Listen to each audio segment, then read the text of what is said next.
Hello, friends. Welcome to Tavern Talks. I'm Grant Spychka, the captain of customer success for Appreciation Engine. And I just want to welcome you to our ongoing series to guide us through all things games industry. So today we're going to be talking about player retention. And to do that, I am joined by Derek MacNeil, who is the co-founder for SkyBox Labs. Before we get too into it, I'm going to pass it over to Derek to talk a little bit about SkyBox and what you guys do and why it was founded. Yeah, thanks very much for having me, Grant. SkyBox is a game development studio. Actually, I guess it's 3 studios now in the lower mainland of British Columbia, Vancouver. And we are mostly known for building games for some of our publishing partners like Microsoft, but we do our own games as well. We're primarily known for our work on the Halo franchise and the Minecraft franchises. We do co-development for both of those. We also work with Wizards of the Coast on Magic the Gathering, and we've worked on other titles in the past, but we're about 10 years old now. We have about 230 employees, I think, in general. Yeah, and we're mostly like a work for hire studio. And we have all the major disciplines on the floor that you would come in contact with in game development, engineering, art, animation, production design, all that. So yeah, that's us. Awesome. Thank you so much. And yeah, thank you for joining us today. It's a real pleasure to have you on. Really quickly, before we get into it, I mean, as this is Tavern Talks, I just want to do a quick run through of what have you brought to the tavern today. So I myself have a bit of a cop-out. I've got a coffee today that my wife so graciously brought to me because it is the end of the first week back after holidays and I'm fading fast. So nothing exciting today for me, just a coffee. I'm probably in the same boat in that I'm trying to get caffeinated. I have a homemade latte here. Since the pandemic started, everyone's working from home. I got a homemade espresso machine. So I make espresso and then, put the latte kind of milk and froth on top. So I'm working on my latte game. So I've got an amateur latte.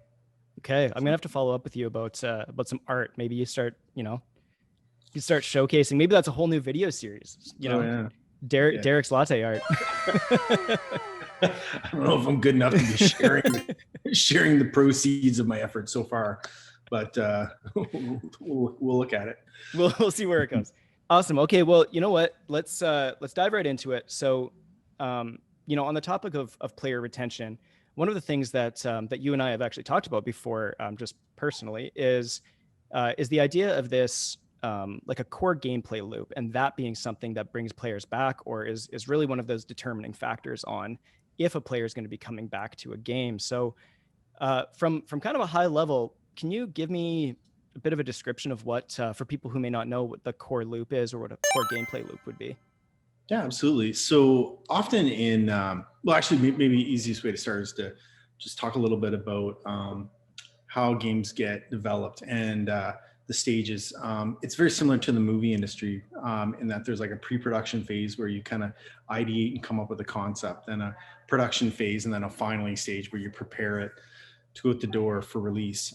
In that pre-production stage, often a lot of your time is spent on figuring out what the core loop of gameplay looks like. And that typically is the main structural elements that the player will move through on a consistent basis as the game advances. So, for example, in a racing game, it might be start by pick your car, complete a race, upgrade your car, then pick another race, pick your car for that race, run the race, upgrade that car over and over again. It's a repeatable process that is the core part of the game. And that is like one of the key things you have to figure out early in your ideation, because that's like the meat and potatoes of the experience. And if you don't get that right, it's very hard to tack on other features and hope that it'll keep customer retention high. Okay. It's like the key element. Actually, I used to work at Electronic Arts early in my career, and one of the things that they used to always talk about is that you have to start with fun. That Okay. core loop has got to be fun and engaging and accessible. But if you can have that be fun, then building a game around it is so much easier. If you don't start with something on a core loop basis that is fun, it's very difficult to somehow shift that to being fun down the road. What kinds of tools or metrics do you guys use to assess the success of those gameplay optimizations or those changes before they even go live? Like what are those really like core tools or core metrics that you use to determine success? Yeah, so I would say, again, go back to the timeline and where you are in development. In the earlier stages, I would say that you're probably only doing focus tests or limited play tests, and in those scenarios, um, there's less quantitative ways to measure. Well, typically it's done qualitatively, where you watch somebody play and you kind of, without giving them instruction, watch them play through the experience and try to see if they get stuck or they have questions, or they're just, you can usually tell by their bad body language if they're enjoying it or not. Yeah. But as you get further in development, to the point that you have like a beta or something that you can actually release, usually what you want to do is track retention. You want to have an analytics package. Either, like some of the major engines come with their own analytics. So you want to track analytics to figure out what's the retention at different points in the experience. So, I mean, I guess if we continue kind of on that logical path of, something goes out, it's in the world, you're getting feedback on it. You're trying to optimize that gameplay loop, or you're trying to change that gameplay loop, or test it, like test against assumptions.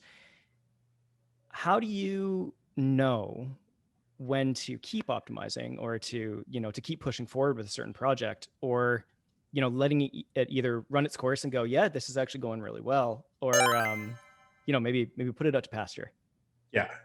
Well, I guess maybe the maybe the appropriate way to look at it is that you're never done. You're always Yeah. optimizing. But I think that in general, what and this is a broad statement. It's it's very, everything is always specific to the game in question. So what Yeah. I'm about to say here may not apply to all, but I think in general, when when retention is analyzed, there is a expectation, or at least a goal. Most developers go out to the market with like an understanding of what their retention curve is going to look like. You're going to start day one with a pretty high retention rate, but then it's going to fall quick, and then you're going to try to have it stabilize and ride out the long tail.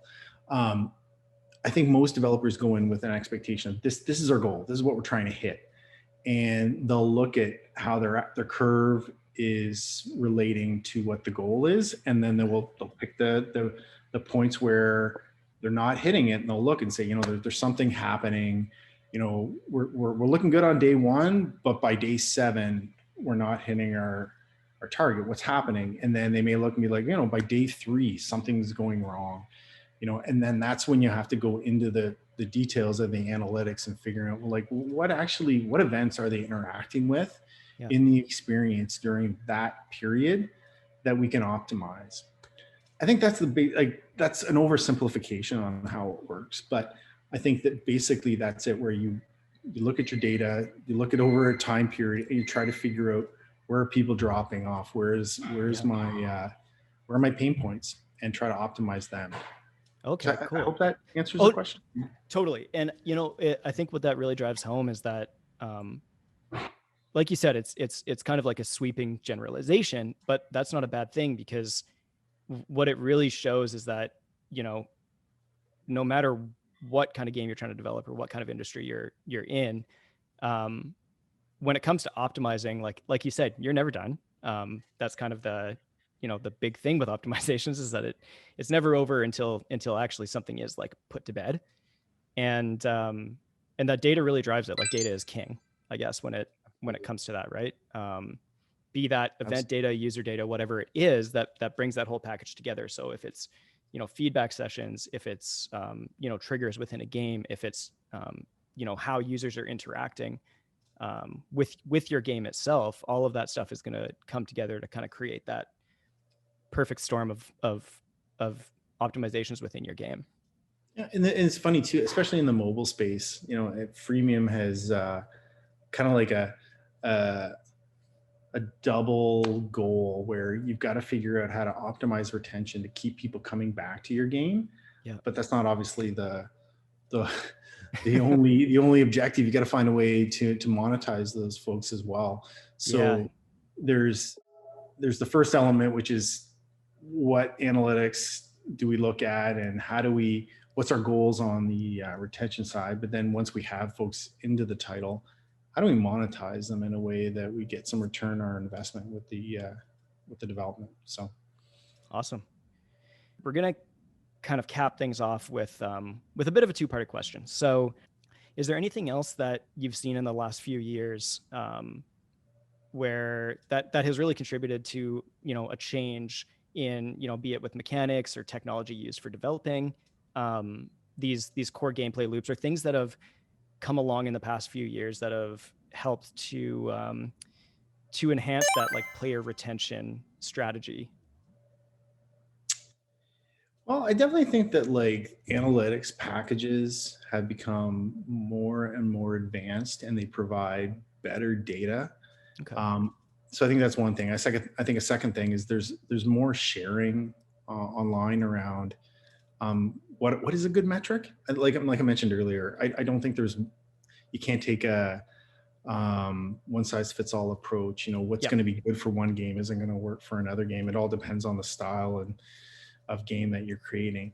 But I think there's more and more developers sharing best practices and data points so that, as an industry, we can all kind of have a better understanding of what is good. What does good look like? Yeah. I think, one thing that going forward in the future, I think that is going to be more and more impactful on how developers think about their core loop is innovations that are being done on the streaming side. Okay. I think streamers and I think influencers on that side are going to start getting involved. Like typically we've involved streamers with the final product. Something's going out the door. We want to put it in the hands of influencers so that they can promote it through their social channels or on Twitch or something like that. But I think that where we're going as an industry is they're going to get involved earlier in almost like the focus testing side of things. And I think that you're going to see some of the larger, more high profile influencers be courted by developers to participate in those early designs, not just around retention, but just in general. Like if we can have these top influencers advocate on behalf of our game, that gets us in a good spot. So I think that's one thing that's going to happen. That's going to be a big change. It's not just keeping it inside the studio now. It's doing those kinds of focus tests. It's making it part of a bigger world and getting more feedback from that. Yeah, you got it.